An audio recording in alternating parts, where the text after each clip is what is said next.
how about another one for you? Just a really, really quick one. This one's called behavioural anchoring. This is, in other words, we've looked at how to break the link between point A and point B. What would it be like if you learned how to create a link between point A and point B? So that, for example, how many of people here have locked themselves out of the house? Yeah, okay. How many people have forget things?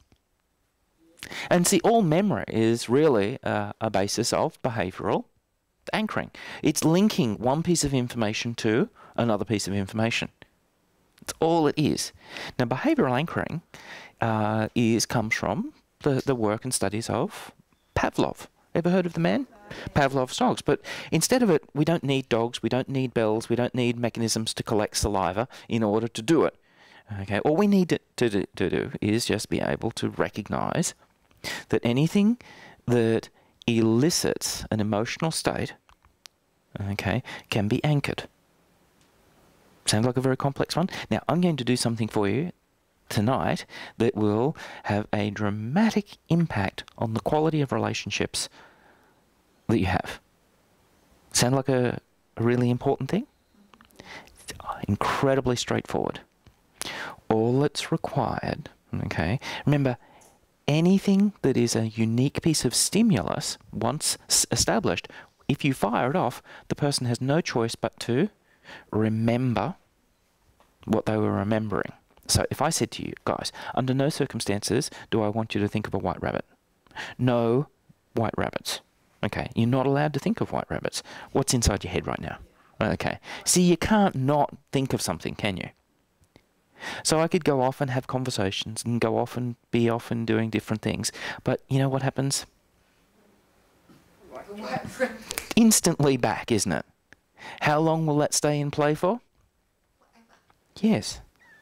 Until someone writes some information over the top of it, it will stay in play. How long did it take to put into play? Do you realise how many relationships break down because of negative anchors? Someone's upset and a person comes in to console them. Someone's upset and they come in to console them. Someone's upset and they come in to console them. But they touch them in a particular way. And of course, the moment they come up and touch them in that way, they're upset. So how about we use this for good rather than not so good? It's there, isn't it? And it's that quick. You can't not do it, is what I'm trying to get at. You could try and fight it, but the very act of fighting it actually reinforces the anchor. So, the technical thing that we do, can I borrow just for a second? Yeah, you can stand there. All I need you to do is tell me about, or don't even tell me, just remember the best experience of your life. No, the best experience of your life. No, the best experience of your life. Good, okay. So, did you see me do it? Oh. See, all I have to do now is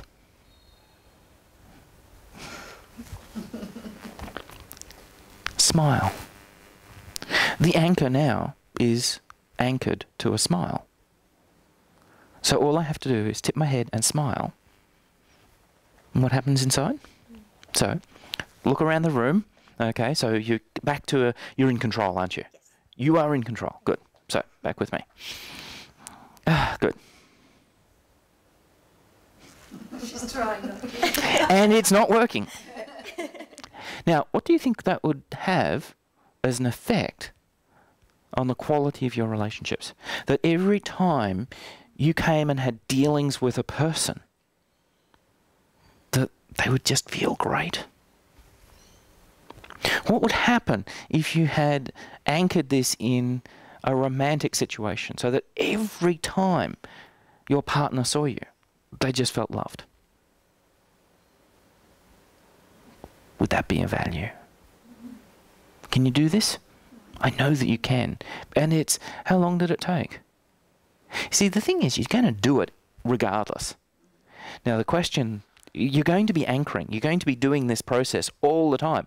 My question is, are you doing it by accident or are you doing it with a sense of purpose?